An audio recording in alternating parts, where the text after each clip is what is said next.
Good afternoon, everybody. Welcome to a stream. Thought I'd do a quick stream just to chat about anything we want to talk about going into game week 25. As always, I've just got my team on screen for just reference, really. I don't want to necessarily massively talk about my own team. But yeah, loads of questions, I'm sure, for game week 25, double game weeks, how the week has gone so far. All that good stuff. Maybe a little bit quieter than the one I did last night as well. Like, there is 0 point in answering any questions about is Gundogan or is me fit or are me fit for midweek. Right? There's just no news. We're just gonna have to wait and see. Deitch does have a press conference today, though. I think. I'm pretty sure we tweeted it out on FF Scout on Twitter that at 3 p.m. today, Sean Deitch has a press conference. We might still be live at that point. We won't talk. There's no. I won't get into the internet situation. Hopefully, it's fine by tomorrow. I'll tell you the story on my own channel. It's honestly, if you just knew what had happened today, you would laugh. So yeah, when's the next double game week fixtures announced? Again, we don't know. They don't give us a date to tell us when it's going to be announced. So we have to just wait. Hopefully this week, because if they delay it till next week, then you've got like just a few days until the fixtures actually happen. So I would say that. Hopefully we'll get them this week, but when we get them, we don't know. It could be Friday, could be today, could be tomorrow. Just don't know, right? On a wildcard, would you change from double city defense to double city attack? It's a great question. I feel like I would flip-flop on that question. Like, if you asked me today, I would feel like I'd give you a different answer to if you asked me tomorrow and then Wednesday, then Thursday. Without having looked into the wildcard greatly yet, I'm trying to think about which players people will be fitting in. So defender-wise, who really stands out at the moment from a defender point of view, right? Double City defence. Obviously, people have had Burnley defenders this week. Leeds defenders next week. Potentially Southampton defenders. Outside of that, there's not really a standout defender option for like double game week 26. So I feel like the good thing about City is it kind of covers your defense most weeks. You got two players you can just play every single week. So I still quite like the double defense. When De Bruyne is back, it's going to create an interesting dilemma because I think he probably is, if things go back to how they were before, a slightly better option than Gundogan. But you just cannot.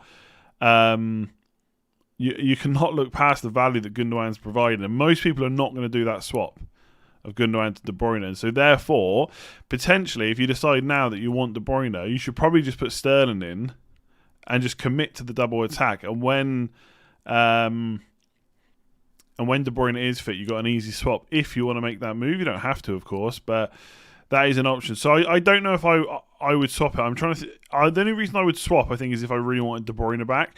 I think Sterling's a great option. He still is a big differential versus Gundogan, but there's so many options in attack. I feel like it's much harder to fit players in. Whereas in defence, I would quite happily play my double Man City defence this week. It just so happens that I have Wan-Bissaka and me. You keep talking about double game week 26. I know, it's not confirmed yet. How do you know it's a double game week? So every year we kind of know. It's all to do with when there's like free slots, basically. So there's always like a week. Like in previous years, it's been like game week 34 or something like that. I can't remember exactly when it's been in, but there's usually a week where you know it's just going to happen. It should be 26, but we don't. You're right. We don't know for sure. It could change, but it's probably going to happen. So I wouldn't worry too much. But the exact fixtures we're still waiting on, which is why I don't want to talk too much about them. Rafinha or Bamford for game week 25 captain. Yeah, I haven't looked a great deal into the stats yet. We'll have a captain video out on Fantasy Football Scout tomorrow with David and Joe.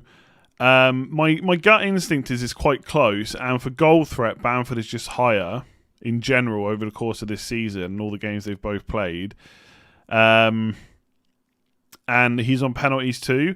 But obviously, Rafinha, the thing I like about Rafinha this week again is, and look, so far it hasn't worked out, but Sterling was obviously a bit of a differential, but not a bad one. I think Rafinha will be lower owned than Bamford, and he gets the extra point for the goal, extra point if they get a clean sheet. I'm not sure that's very likely. And therefore, he might be the better option, but just Bamford on penalties. Like if he gets a penalty, it's always such an easy way to just top up your points, isn't it? So my favourite option right now is Bamford. I probably will bring Rafinha in. I'm not sure how yet, but I probably will. And yeah, I probably will go Bamford captain anyway. I just think he's slightly better option on penalties, but it is close. Like Rafinha has not stopped scoring since he came into the league. So I think he's a decent option for sure. Had a rubbish week so far. I captain Sterling instead of Gundogan, but there's still one more game left. There's every chance that Sterling could match or outscore Gundogan the way this has gone so far. Brighton assets looking good. Yeah, defensive ones in particular. Maybe attacking wise, but I think defence is where I would target with Brighton. No double game week, of course, coming up. We don't think so. Possibly not. They're just not going to be in our thoughts. But I agree for single game week options. Like in game week 26, they play. Who is it? Someone good. Yeah, West Brom away. Although Diagne looking all right, wasn't he, against Man United? But yeah, Brighton defence looking pretty good. Is Bruno the best single game week captain? I think he probably is. Yeah, let me just quickly. I can't remember all the fixtures. Yeah, Chelsea against Southampton. Liverpool against Everton. For Liverpool, it's not a bad fixture at all, I don't think. I think Spurs versus Villa is tricky. Villa versus Leicester is hard to call as well. Single game week, I think it has to be Bruno versus Newcastle. But for me, there's no question. Like I will be captain in Leeds player. I will not give Fernandes any thought, basically. Same as last week. Fernandes got his goal, fair enough. But Gundogan smashed it. There's still a chance that Pope outscores Fernandes. Still a chance that Sterling outscores Fernandes. It's just I always go for the two fixtures. Very blurry screen. Yeah, it might be. It's just the lag. That will be fixed hopefully this week. Although I'm having a bit of a nightmare with it. But yeah, we'll see. Your video is getting stuck for a few seconds. Yeah, it's really bad internet. It sucks. When am I planning on using my triple captain? Probably in game week 26 for either on Man City or Spurs. As long as they have a double, of course. Aubameyang resurgence. The problem with Aubameyang is the fixtures are just not good for Arsenal. I was chatting about this last night. Let me see here. So, I mean, they couldn't be any worse. And I don't think they're going to get a double game week either. They do play in game week 29 against West Ham away. So, if you're thinking really far ahead, maybe. But it's Man City at home, Leicester away, Burnley away, Spurs at home. That's the next 4 fixtures. I'm just not seeing too many goals. It was a great game from Aubameyang, really good hat trick, but it was Leeds as well. So I wouldn't start ripping your team up to get Aubameyang in anytime soon, to be honest. Who would you take out for Rafinha? Maddison, Salah, Fernandes, Gundogan, or Sterling? Probably Maddison for me. I mean, it probably sounds like I've got a big thing against Maddison. I just think out of those players, he is the weak link. But he's been doing great recently. Like he's only blanked once in the last 1, 2, 3, 4, 5, 6, 7, 8. Sorry, twice in the last 8 games. And to be fair, Leicester's fixtures after what will probably be double game in 26 are quite good. Although it's Brighton away, Sheffield United at home. They will make it tricky, I think. I think Maddison is the easy one for me out of those. Absolutely easy one. Yeah, no updates on me or anything like that, honestly. I can't give you anything. There's a press conference at 3 o'clock. We'll probably still be live or maybe be done by then, so you can go and check that out. We'll be tweeting out any of the news that Deitch says. I'm sure he's going to be asked about me, all right? So you only have to endure this pain of not knowing if he's going to play in a fixture you can't change anyway, or a game week you can't change anyway, for another 12-ish minutes. So no panic. No panic. Is Mane a good shout over Salah whilst on wildcard if he funds other moves? I mean, potentially depending on how much it is, but he's not that much difference in price, right? I mean, what kind of a big move are you making? So Salah's 12 points. It's 0.8 million. Okay, fair enough. It's nothing to be sniffed at. I always think with penalties and stuff, it just edges him over Mane. And Salah's actually been doing really well. Like I've got hang on a sec here. Should work. Yeah, I've got this. This is the members area. So this is last 6 matches for Salah. So if I just take out Bamford and Rafinha a second. Bamford and Rafinha. If you want to sign up to the members area, by the way, there is a link in the description below. You can check all this as you please. So in the last 6 matches, he's had 15 shots in the box, 2.22 non-penalty expected goal, 3.9 expected goal involvement, and 5 big chances. Like, if you order it by big chances, Kane and De Bruyne... Now, this is last 6 matches, not last 6 game weeks, which is why De Bruyne shows up. But Kane, De Bruyne, and Antonio all with 5. Then it's only Vardy, Aubameyang, Cavani, and Gundogan that have had more. So I think Salah's doing okay. If you order it by expected goal involvement, he's a little bit lower slightly, not too far off Bruno Fernandes, for example, not too far off Sterling. Mane actually a bit higher, which is interesting. So I don't think Salah's a bad option. I think with the penalties, it would just always swing it for me. But 0.8, yeah, it's a lot of money.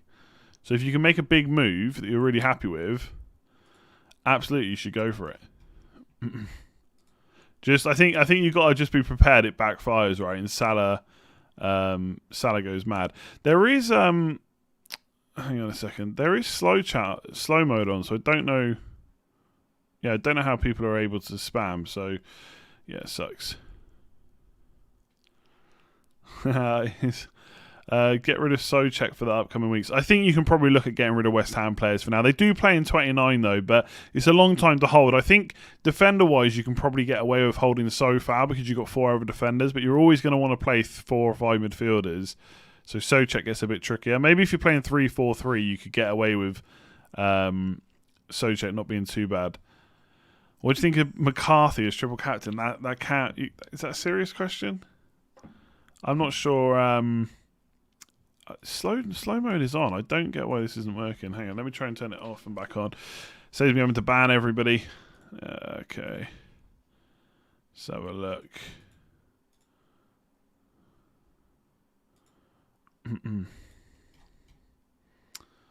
There you go. Okay, slow mode is off. Enable slow mode. There we go. No, it's not a fiber stream. I know people are waiting for that. To give you the long and the short, I had it no, I won't even give you the story. It's so complicated. I had it installed, but by the wrong company almost. But the fact it's installed, I think that's them fine. But we'll see tomorrow. Tomorrow's when it's got to be activated. Slow mode was on. Oh, every 0 seconds. What the hell? It says 60. Okay, let me change it to 65. Let me see. Anyway, yeah, McCarthy captain. I don't necessarily see Southampton getting a clean sheet in either game, Leeds or Chelsea, so definitely not. Yeah, it's a bit crazy. Okay, what have we got here? We haven't already answered. When are the double game? Yeah, I don't know when the double game is going to be announced. Doesn't matter how many times you ask it. Is 3 Leeds players with no Southampton players enough for double game week 25? It is something I'm strongly considering.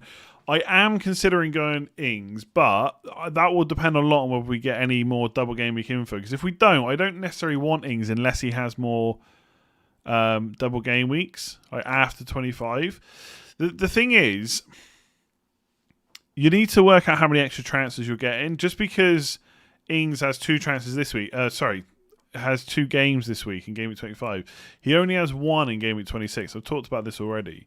And therefore, if you get a player with 1 game in 25 and a double in 26 when they get announced, they also have 3 games. And yet you might want to keep that player long term. So if Ings doesn't get 2 to 3 double game weeks over the next 2 to 3 game weeks, I might not go for him, and I might just go for Watkins instead, who I'd rather have longer term probably.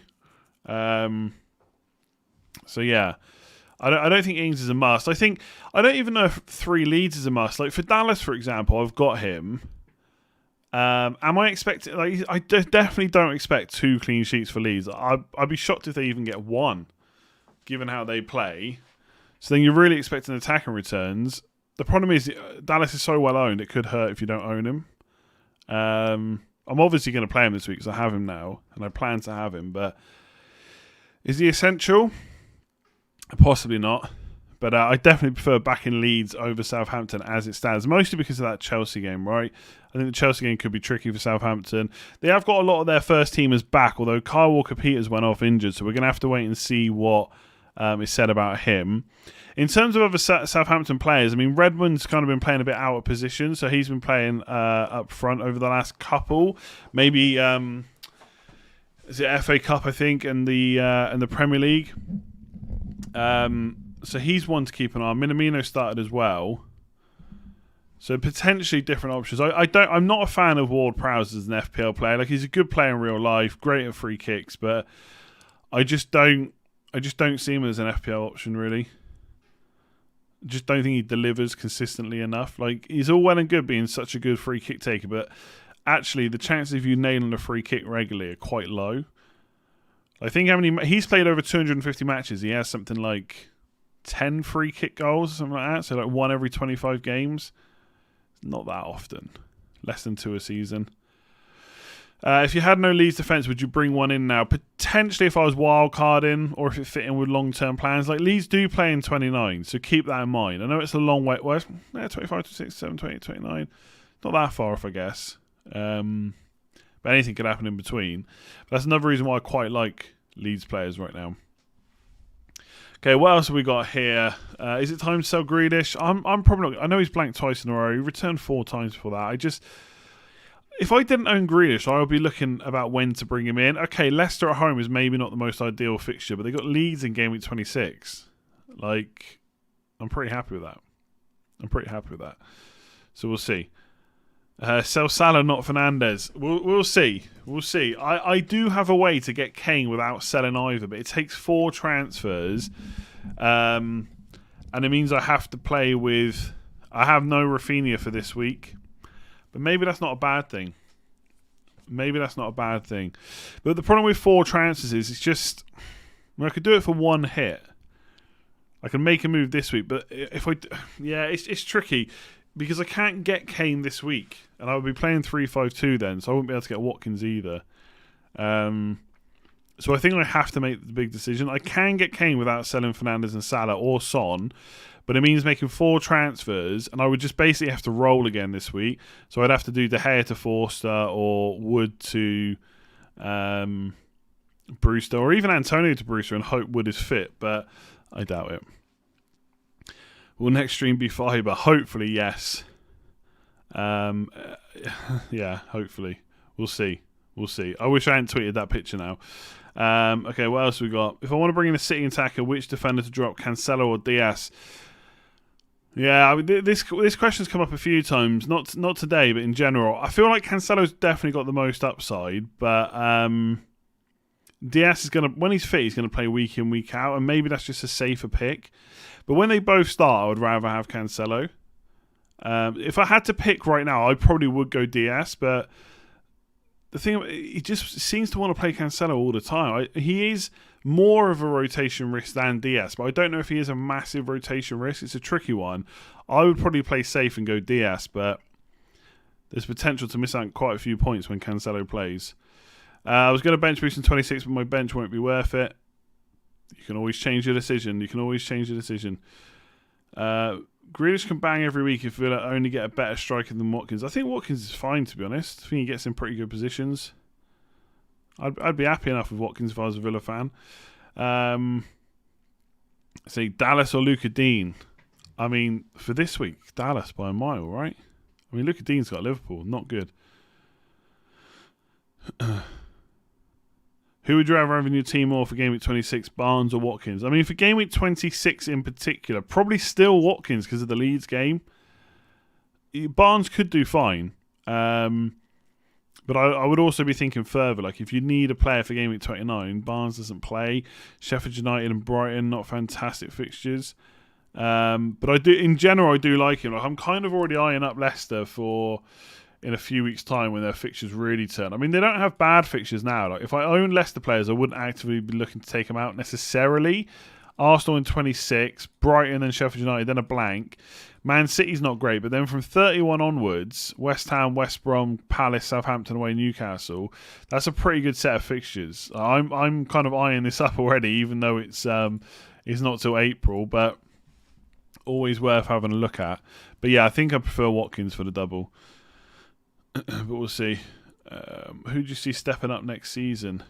Players from I'm surprised. Chelsea in particular, I'm surprised we haven't seen them more as FPL options. It's just the way it's gone so far, I guess. Is Calvert-Lewin worth holding over the next few weeks? As long as he's fit for game week 26, then possibly, yeah. But he's not. I don't think he's really that good an option this week against Liverpool. I know Liverpool have been bad the last couple of games in terms of conceding goals, but I wouldn't necessarily think that's a common thing that's going to happen now. Isn't Wan-Bissaka a better pick than me? Potentially. I just think that, maybe that West Brom game isn't better. We'll have to see what Newcastle do tonight. I mean, it is Chelsea. They've lost Wilson, though. So, yeah, maybe I do play Wan-Bissaka instead of me. Doesn't feel right to bench Ben Mee against West Brom, though. If most people abandoned using the wildcard for 26, I don't know about abandon, but 25, 26, and 30 or 31 are probably the weeks where most people who still have it are going to do it, basically. So we'll see. Sean Dyche's press conference should be on right about now, so it'll be interesting to see what he says. I don't know if we'll still be live when it happens. Let's see. We'll do a few more questions. Who'd sell out of Calvert-Lewin and Antonio for Kane? I think it's got to be Antonio. I think Calvert-Lewin will probably have a 26 double, and therefore you'll probably want to keep him. If it's just for that game week in isolation, then I would rather have Antonio against Spurs. But yeah, otherwise would sell him. How about Reguilon? Yeah, if Reguilon's back, I would definitely look at him from 26 onwards. That would be interesting. All right, I'm going to leave it there. Do give the video a like. We'll keep doing these streams impromptu at times. Hit that like button if you've enjoyed it. Make sure you subscribe if you're new around here as well. And we'll do some more. We'll definitely do some some reaction streams and stuff if the fixtures get announced this week. So keep an eye out for that. Hit that notification bell as well, and I will catch you soon.